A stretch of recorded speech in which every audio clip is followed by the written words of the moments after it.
number 36.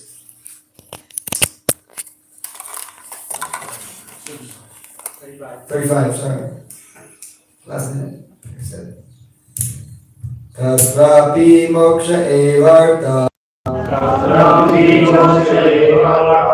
Adyanti kartayeshyate. Tvavagyo itayato nityam. Kritanta bhava samyuta. Tatrapi moksha evarta. Adyanti kartayeshyate. Traivagyo yato nityam. Kritanta bhava samyuta. Tatrapi moksha evarta. Adyanti kartayeshyate. Traivagyo yato nityam. Kind of tricky. It's Traivagyoto because that YO slides into the R. Traivagyoto yato nityam. Kritanta bhava samyuta. Tatrapi moksha evarta. Adyanti kartayeshyate. Traivagyoto yato nityam. Kritanta bhava samyuta.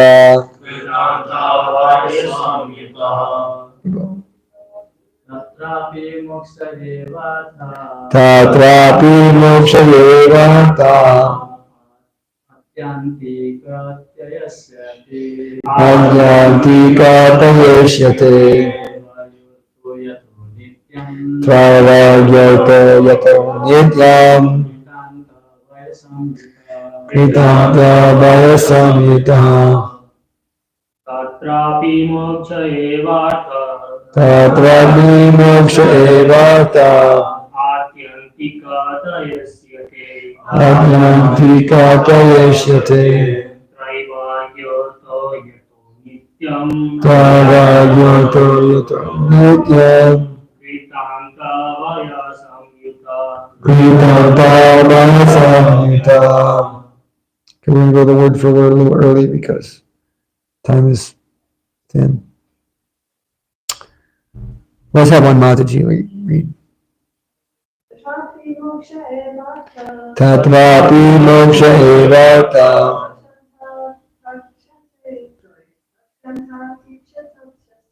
Adyanti kartayeshyate. Traivagyoto nityam. Kritanta bhava samyuta. Okay. Word for word. Tatra. There. Api. Also. Moksha. Liberation. Eva. Certainly. Arte. For the matter of. Adyanti kartaya. Most important.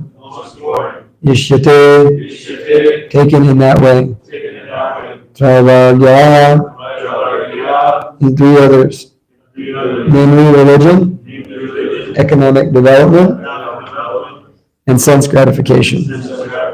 Artha, interest. Yata, more fun. Nityam, regularly. Krita anta, death. Maya, fear. Samyuta, attached. Translation and purport by His Divine Grace, A.C. Bhaktivedanta Swami Prabhupada. Translation: out of the four principles, namely religion, economic development, sense gratification, and liberation, liberation has to be taken very seriously. The other three are subject to destruction by the stringent laws of nature, death. Please repeat. Out of the four principles, namely religion, economic development, sense gratification, and liberation. Liberation has to be taken very seriously. The other three are subject to destruction by the stringent law of nature, death. Purport. Moksha or liberation has to be taken very seriously, even at the sacrifice of the other three items. As advised by Sutta Goswami in the beginning of Srimad Bhagavatam, religious principles are not based on success in economic development. Because we are very attached to sense gratification, we go to God, to the temple or churches for some economic reasons. Then again, economic development does not mean sense gratification. Everything should be adjusted in such a way that we attain liberation. Therefore, in this verse, liberation, moksha, is stressed. The other three items are material and therefore subject to destruction. Even if somehow we accumulate a great bank balance in this life and possess many material things, everything will be finished with death. In the Bhagavad Gita, it is said that death is the Supreme Personality of Godhead, who ultimately takes away everything acquired by the materialistic person. Foolishly, we do not care for this. Foolishly, we are not afraid of death, nor do we consider that death will take away everything acquired by the process of dharma, artha, and kama. By dharma or pious activities, we may be elevated to the heavenly planets, but this does not mean freedom from the clutches of birth, death, old age, and disease. The purport is that we can sacrifice our interests in Traivarya, religious principles, economic development, and sense gratification. But we cannot sacrifice the cause of liberation. Regarding liberation, it is stated in the Bhagavad Gita, liberation means that after giving up this body, one does not have to accept another material body. To impersonalists, liberation means merging into the existence of the impersonal Brahman. But factually, this is not moksha because one has to again fall down into this material world from the impersonal position. One should therefore seek the shelter of the Supreme Personality of Godhead and engage in his devotional service. That is real liberation. The conclusion is that we should not stress pious activities, economic development, and sense gratification, but should concern ourselves with approaching Lord Vishnu in his spiritual planets, of which the topmost is Goloka Vrindavan, where Lord Krishna lives. Therefore, this Krishna consciousness movement is the greatest gift for persons who are actually desiring liberation. What a classic purport. Om Jnanatamandhyasya Gyananjana Shalakaya Chakshurmilitam Jena Tasmai Sri Gurue Namaha Shri Chaitanya Manobhistam Stapitam Yena Bhutale Swayam Rupa Kadamayam Dadati Swapadantikam Vandayam Shri Guru Shri Yuta Parakamalam Shri Gurun Vaishnavamscha Shri Rupam Sagajatam Sagana Raghunathan Vitam Tam Sajivam Sadvaitam Savadutam Paritana Saitam Krishna Chaitanya Devam Shri Radha Krishna Padan Sagana Lalita Shri Vishakan Vitamscha Hey Krishna Karuna Sindhu Dinabandhu Jagatpate Gopesha Gopika Kanta Radha Kanta Namostate Tapta Kanchana Gaurangi Radha Vrindavaneshwari Vishubhana Shruti Devi Paramamiyadi Priye Vancha Kalpatrabhischa Kripa Sindhu Bhyevacha Patitanam Pavanebhyo Vaishnavebhyo Namo Namah Jai Shri Krishna Chaitanya Prabhu Nityananda Shri Advaita Gadadhar Shri Vasadi Gaura Bhakta Vrinda Hare Krishna Krishna Krishna Hare Hare Hare Rama Rama Rama Hare Hare.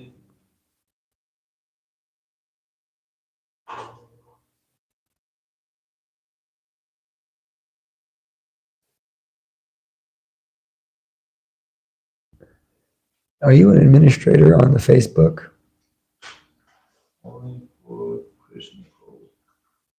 Bring me my phone. We have to post it to Facebook and we forgot the last 2 days. Okay, Hare Krishna. So this is a really beautiful verse and purport to speak on because Srila Prabhupada is really enlivening us and enlightening us about the nature of this world and the nature of all of our endeavors. So everybody's acting for some motivation. Everybody's doing something to gain something. This is the nature of activities in the material world. We want to gain something. So someone is going to work so they can make money. Someone's going to college so they can get an education and make money. Someone is doing so many things so that they can achieve some pleasure. Every living entity is seeking pleasure. That's one of the statements coming from the Vedas. Anandamaya Vyasat. Every living entity is innately pleasure-seeking. So we're seeking enjoyment in this material world, and it's understood through the Vedic literatures that enjoyment is generally desired in four things, four principles. And this is what we're hearing about: Artha, Kama, Moksha, Dharma. Yeah, Artha, Kama, Moksha, and Dharma. So religion, economic development, sense gratification, and liberation. So the first stage of pleasure seeking is this kama. We want to have kama, means we want to enjoy our senses. So this means we want to have nice food, we want to have nice sex life, we want to have nice wedding, family, marriage, this whole type of thing. This is kama. And so generally this is looked down upon by spiritualists, this type of enjoyment, because this type of enjoyment doesn't lead one to actual happiness. The Bhagavad Gita, Lord Krishna says, Yehi samsparsha jaboga dukkha yonaya evate aryatavanta konteya nateshu ramate buddha. He says that these enjoyments born of the senses, the dukkha yonaya evate, so dukkha means misery, yona means womb, dukkha yonaya evate, so the enjoyments of the senses are the womb of misery. Why? Because they are temporary. They have a beginning and they have an end. Therefore, a wise man does not delight in them. So a wise person doesn't delight in the pleasures of the senses. So this kama is not so viable for bringing us actual happiness. If we want to be really happy, then just satisfying our gross senses is not the solution. It's not the way to do it. So if someone can't just be like an animal and satisfy their senses through kam, they begin to go to artha, this economic development. So what does that mean? It means I'm going to go to college, I'm going to make a lot of money, I'm going to have a nice facility for living a comfortable life. This is what people make money for. No one would go to work if it didn't allow us to have sense pleasure. I mean, am I wrong? Would you spend all day studying, going to work, doing this hard work if you didn't get anything from it?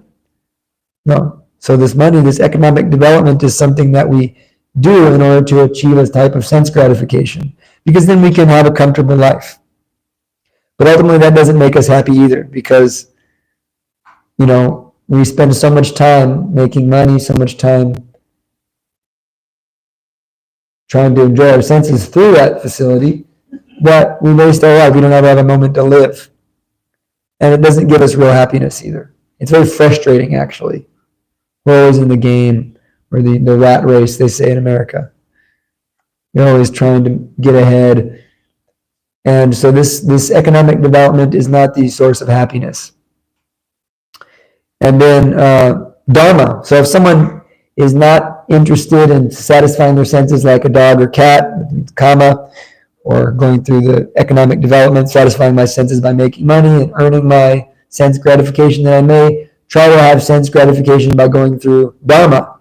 It means now I'm going through religion. I'm listening to the scriptures. I'm enjoying my senses the way that God allows. So then we have things like marriage.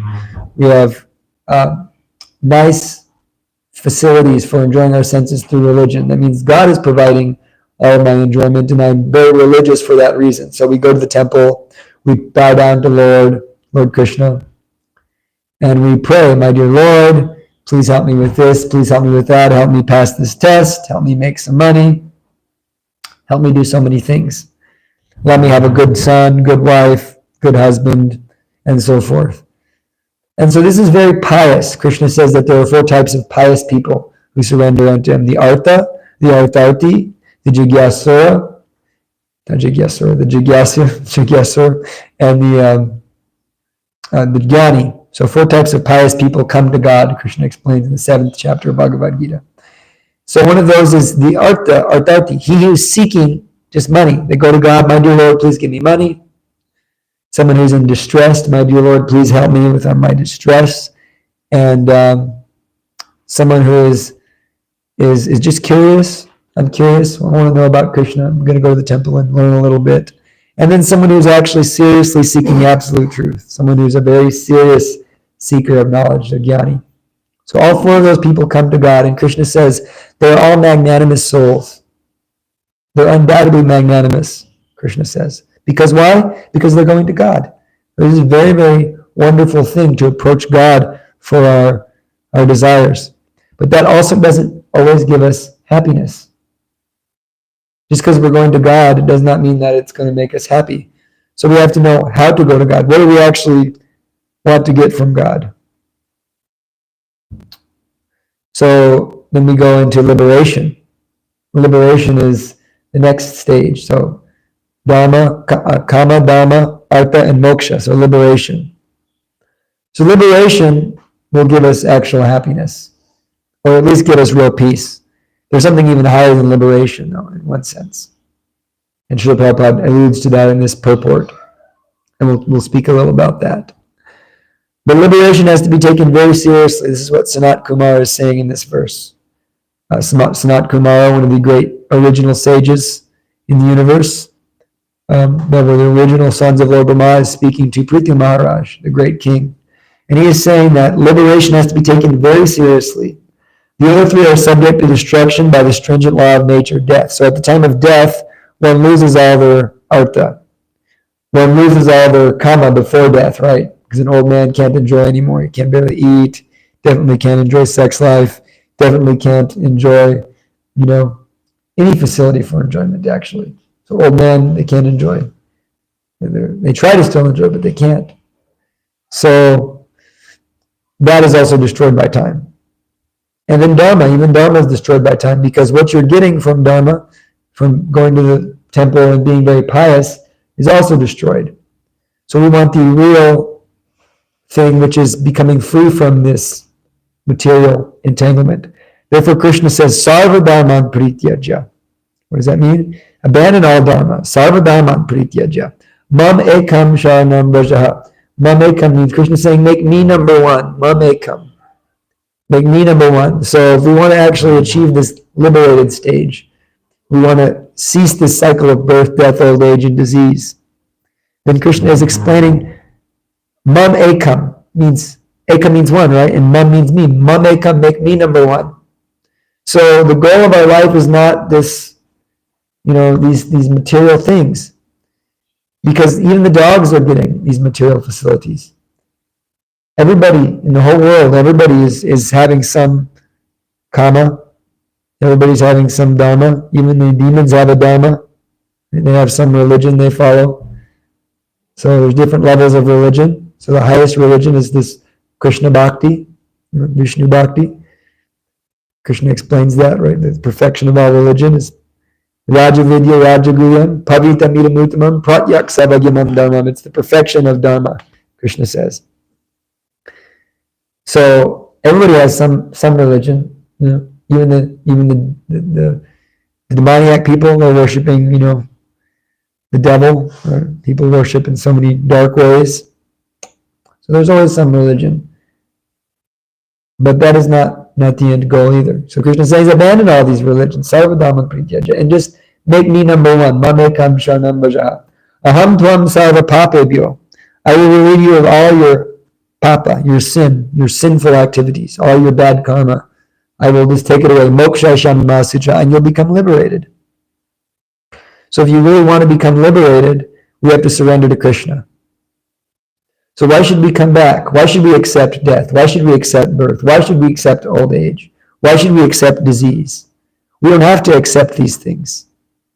This world, this human life is not meant for living like the animals. All the animals are accepting birth, death, old age, and disease, but we do not have to accept because we're not these bodies, we're the soul within the body. And therefore, this human life is a facility granted by God. It's a great mercy that is given by God so that we can understand the absolute truth. We should not waste our time in this human form of life. So Srila Prabhupada is saying this purport. Religious principles are not based on economic development because we are very attached to sense gratification. We go to God, to the temple or churches for some economic reasons. Then again, economic development does not mean sense gratification. Everything should be adjusted in such a way that we attain liberation.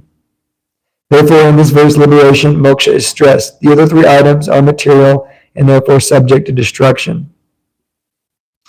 So, why is it that we are focused so much on liberation in this verse? Because Krishna explains the very first instruction of the Bhagavad Gita is Spirituality 101. If you want to actually be a spiritual person, first thing you have to understand is Krishna says, Natvevaham jatu nasam natvam nimi janadipaha nachaiva nabhavishama sarve vyamataparam. Never was there a time when I did not exist, nor you, nor any of these kings, nor in the future shall any of us cease to be. So we are eternal beings. Then he says, Dehinosmin yata dehe komaram yovaram jara tata dehanta praptir viras tatra namuyati. That the living entity in this material world continually passes from boyhood to youth to old age. And similarly, the soul is passing from another body, one body to another. Therefore, a sober person is not bewildered by such change. So the soul is eternal. The soul is who you really are. You're not these bodies. That means you're not Indian, you're not American, you're not Hindu, you're not Jewish, you're not Catholic or Christian. You are the soul within the body.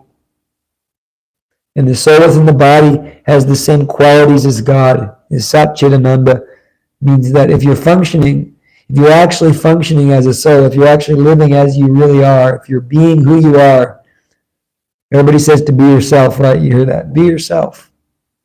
But you can't actually be yourself unless you feel blissful, unless you feel full of knowledge and full of bliss. This is how the soul is. Eternal. We have to feel eternal, understand our eternal self. So that's our functioning state. If we're not feeling that way, we're not functioning right. We're broken. We got to fix ourselves. We're going to have Krishna fix us. We're going to have the Guru put us back together by giving us real knowledge. So we have to understand this first teaching that we're not these bodies. And therefore, Krishna explains that the pleasures of the body don't give us happiness. So real knowledge, we can learn so many things in school. We can learn how to do nuclear physics. We can learn, all of the anatomy of the human body. We can learn so many things. But that's not real knowledge. Real knowledge, according to Krishna, is that by which we can discern what matter is and what spirit is. Therefore, Krishna says, Nasato vidyate bhavo, nabhavo vidyate sataha, ubhayarapi dristontyas tvanyos tattvadarshibhihi. That what is eternal does not change. And what is temporary, the material body, has no endurance. So this body has no endurance. It lasts just a second, just a few minutes actually, the body only lasts. Then it's gone. So the pleasures of this body, they last only a few minutes. And then death, and its body's finished. But that which is eternal, that does not change. That's you. That's the person that's within the body, that's watching the old man, that's watching the little child, that's watching the mind hearing the thoughts. That observer, that's consciousness within, he does not change.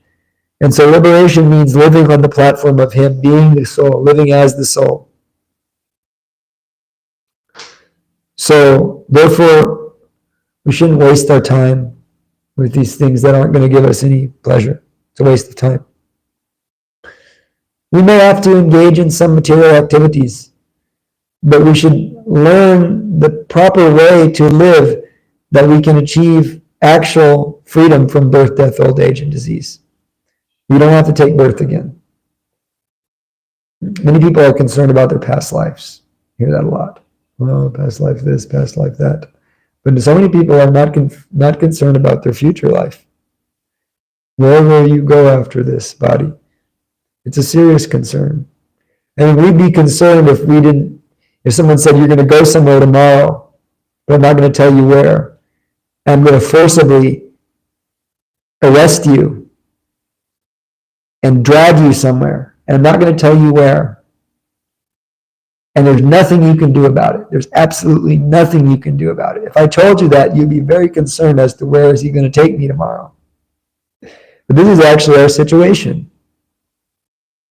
Because at the time of death, the laws of material nature, the agents of Yamaraj, they force us. They force us to a new destination. And if we don't know, with no concern.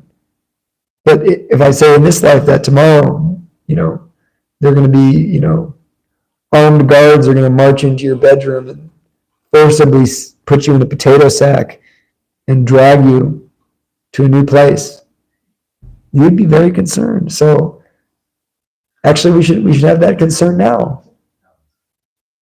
Where are we going to go? Where is our destination in this next life? So it's very hard to discern that unless we have transcendental knowledge, unless we learn the Bhagavad Gita, unless we learn the Srimad Bhagavatam. Then we can understand where is our destination, where are we destined to go. So if we live like Prabhupada explains, if we live like dog, we take dog body. If we live like cat, we take cat body. But if we live on the platform of spirituality, if we no longer live in this delusion of thinking I'm a body, if we live on the spiritual platform, then we take a body of spirit and we enter the spiritual dimension to be with Krishna. We go to the eternal world, a liberated state.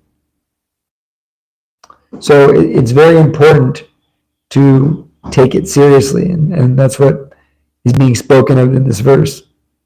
So then we can ask, how do we achieve liberation? This is the big important question.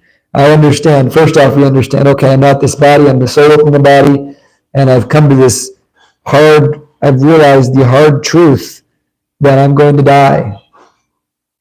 Many people don't realize that. There's a famous verse in the Mahabharata. The Yaksha was speaking with Maharaj Yudhisthira, and he said, what is the most amazing thing?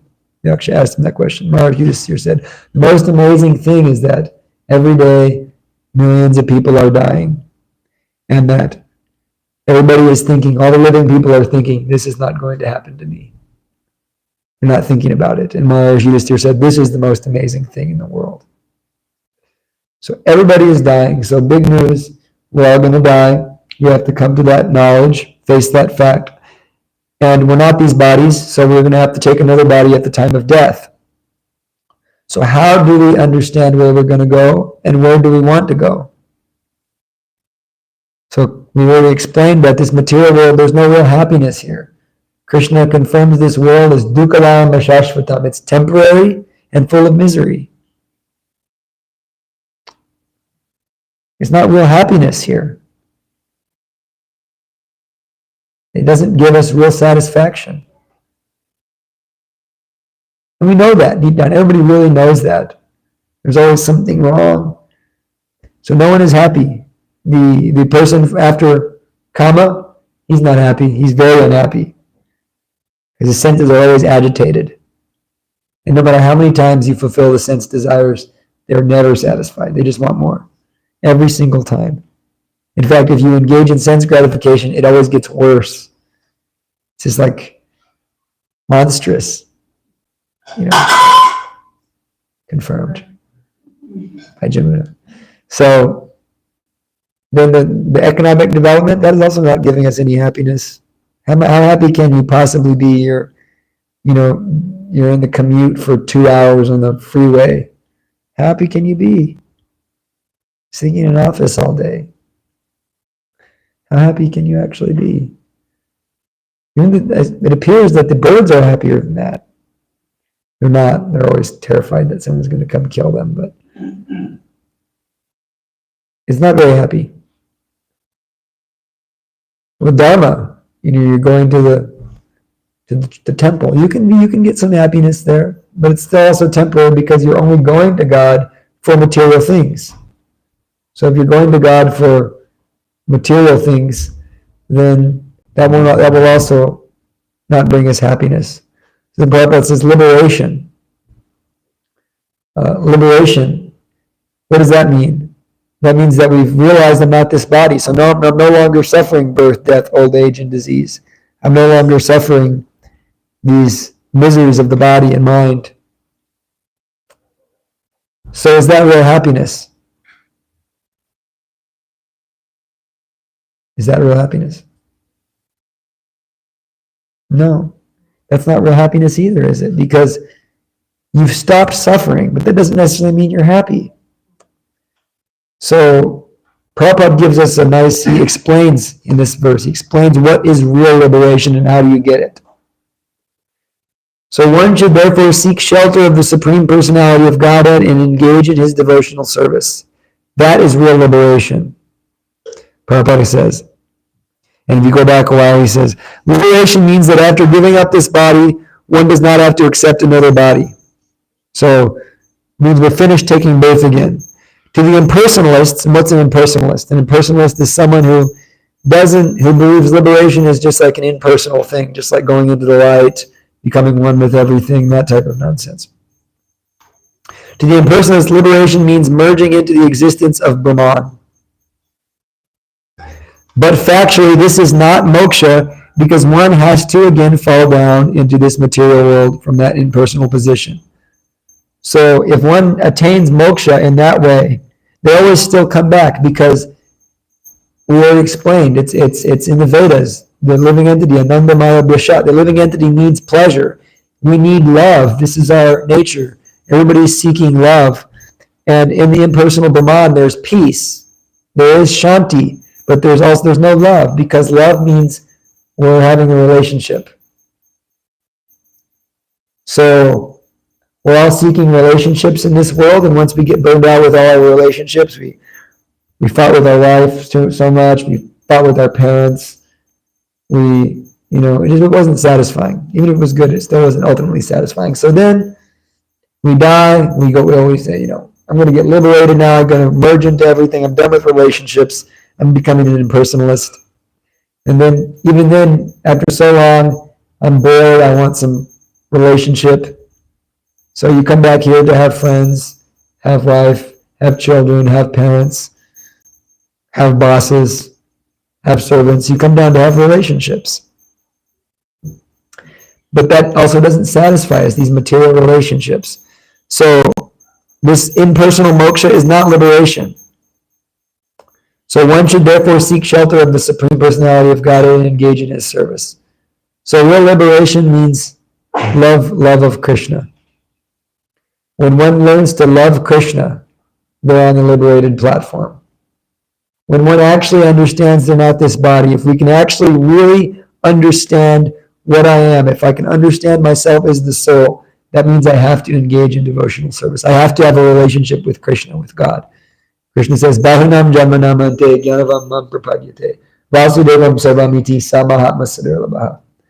That after many births and deaths, one who actually is a Gyanavan, one who actually really knows I'm not this body, one who actually understands I am spirit, he surrenders to Krishna. He becomes Krishna's devotee, which is what Krishna says he wants you to do. Sarvadamam Prityaja, Mamekam Sharanam Bhaja. So we do that after we understand I'm not this body. After all that time we understand I'm the soul within the body, then we can surrender to Krishna. And after that, because we're part of God, we're part and parcel of Krishna. And because who we really are, not who we think we are, but who we really are is a loving servant of Krishna. When we live like a loving servant of Krishna, we're living our real life. We're being who we are. Be yourself means be a servant of God. Do everything to please Krishna. It means be yourself. And if you can be yourself, then you're always happy. You're never envious. You're never thinking I'm not good enough. Because you know that Krishna loves you. It's a fact. He can't not love you. So you're living as yourself. And so therefore we should surrender to Krishna. We should make Krishna the goal of our life. We should become a devotee of Krishna. This is our real liberation. Because for a devotee of Krishna, whether they're in heaven, whether they're in hell, doesn't make a difference. They're always serving Krishna. They're always connected with Krishna. Just like the Pandavas, right? They had so many calamities befall them. They were always having so many challenges. But they were always happy because they were with Krishna. And Kunti Devi, she prays famously in the Bhagavatam, she says, let these calamities come again and again, because these calamities I'm seeing you, because of the calamities I'm taking shelter of you, Krishna. Therefore, let me have so many calamities. Because all I really want is you. This is love. This is what we really want. We don't go to someone we love and say, give me this, give me that. We don't do that. We just say, how do I serve you? Whatever I'm going through, that doesn't matter. I want to make you happy. And if you have that relationship with Krishna, you're liberated. That's liberation. And so, how do we become liberated? Krishna says, he says, Manmana bhavamad bhakto madhyajimam namaskuru mameva shashishat yamte pratijani priyosime. Always think of me, become my devotee, worship me, offer your homage unto me. In this way you will come to me without fail. I promise you this because you are my very dear friend. So always think of Krishna. Devote yourself to Krishna. Offer everything to Krishna. And then we'll always be with Krishna. This is the process. And Prabhupada he says, regarding liberation, it is stated in the Bhagavad Gita, Tvaktva deham punar janmaneti. There's a famous verse. Tvaktva deham punar janmaneti etimam janma karma chame devyam evam yogeti tatvata Tvaktva deham punar janmaneti mameti sarjuna. So janma karma chame devyam, one who understands, who studies Krishna's activities. What are the activities of God? That means God, Krishna, Lord Rama, Lord Nrsimhadev, all the activities of Vishnu. One who absorbs themselves in these activities. One who understands the transcendental nature of the Lord's appearance and disappearance in this world. Does not take birth again in this world, but attains my eternal abode, Arjuna. So, we should always hear about Krishna. We should always meditate on Krishna, chant Hare Krishna, and perform bhakti yoga, perform sadhana bhakti. And if we do that, then we will be liberated, Krishna confirms. So, how do we become liberated? We take up this process of bhakti, which you have to learn. The very first thing Krishna says, he says, Tadvidi pranipatena pariprashnena sevaya. We approach a guru. We have to approach someone who knows the process, and we learn that process. We learn how to perform devotional service. It's very difficult to always think of Krishna for a conditioned soul. We're always thinking about my tongue. We're thinking about satisfying my ego. We're thinking about that girl or boy. We're thinking about all these things. This is what the material mind is doing. So if we want to think about Krishna all the time, we have to train our mind. We have to we have to have some discipline. And so therefore Lord Chaitanya has come in the form, Krishna has come in the form of his devotee, in the form of Lord Chaitanya, to teach us how do we always think of Krishna. And it begins by chanting Hare Krishna, Krishna Krishna, Hare Hare, Hare Rama, Rama Rama, Hare Hare. So this chanting of the holy name is the main process to become liberated. And I'm not just saying that because I chant the holy name. I'm not just sentimentally saying that. That's what the scriptures say. What's that verse? Etanya vidyamananam echitama kutobayam yoginam nipanirnitam haranam anukirtanam. That the chanting of the holy name is the doubtless and fearless way to success for all. Whether you're full of material desire or you're a liberated person, the chanting of the holy name is the doubtless and fearless way to success.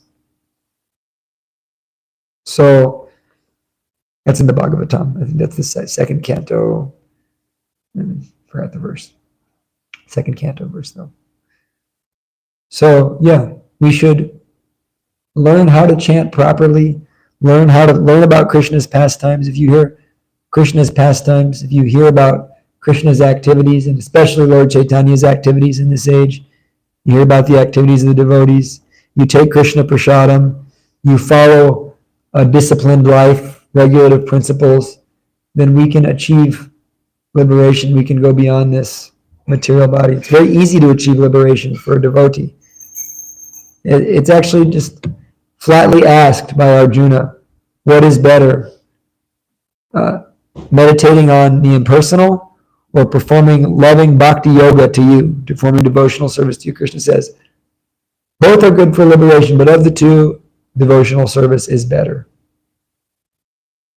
It's very difficult to perform just meditation. Therefore, you should perform bhakti. You should love me, engage in my service.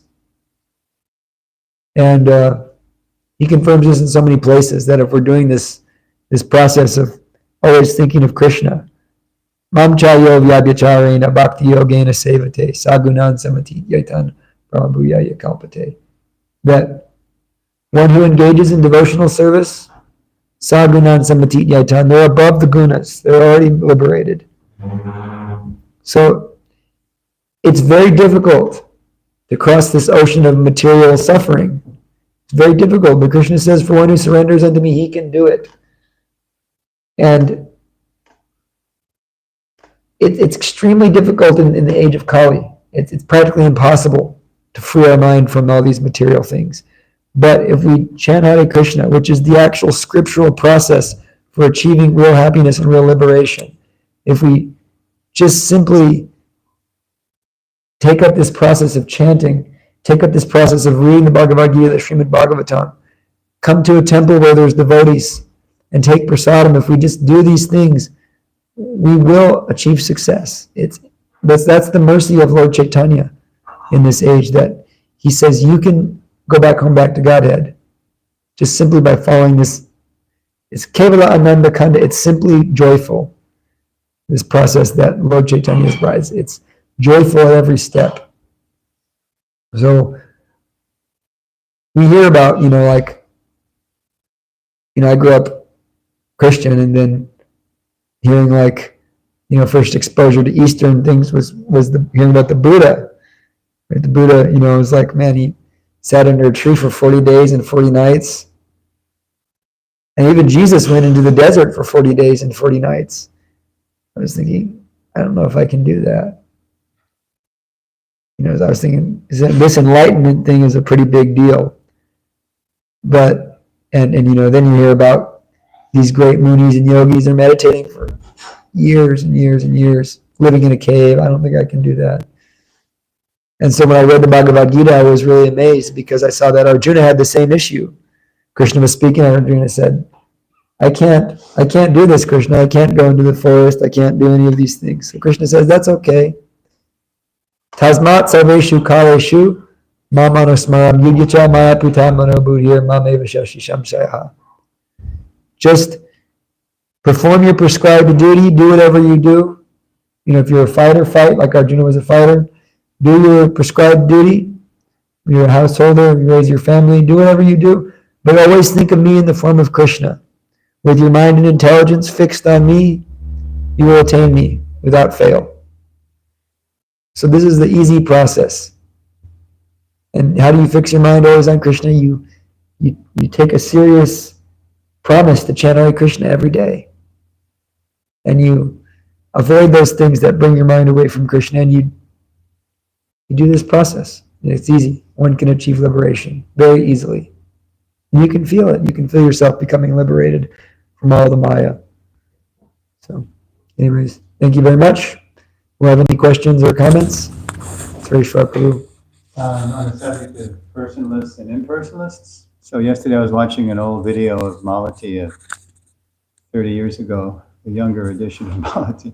And she was saying that, before Sam and I joined, Sam became Shyam Sundar. Yep. We encountered several yogis and swamis, and she said it's funny because they were all talking. They all had long flowing hair, and they were laughing, and they were talking about love, but then actually after their talk, they were just really. It was all about themselves. They didn't really care about their listeners, their followers. Whereas when we went to see Prabhupada, he looked pretty austere. He had this shaved head, and he had a very serious expression, and he was talking about regulative principles. But then gradually we saw that he really cared about us. He really cared about us. Like they went to him and said, "Swamiji, will you?" Because some other couples were getting married, said, "Will you marry us?" And Swamiji said, "First you must be initiated. In other words, first you have to promise to follow principles. Then this marriage will last." So they go, "Whoa," because they were just, coming out of the counterculture marriage, but we got to commit.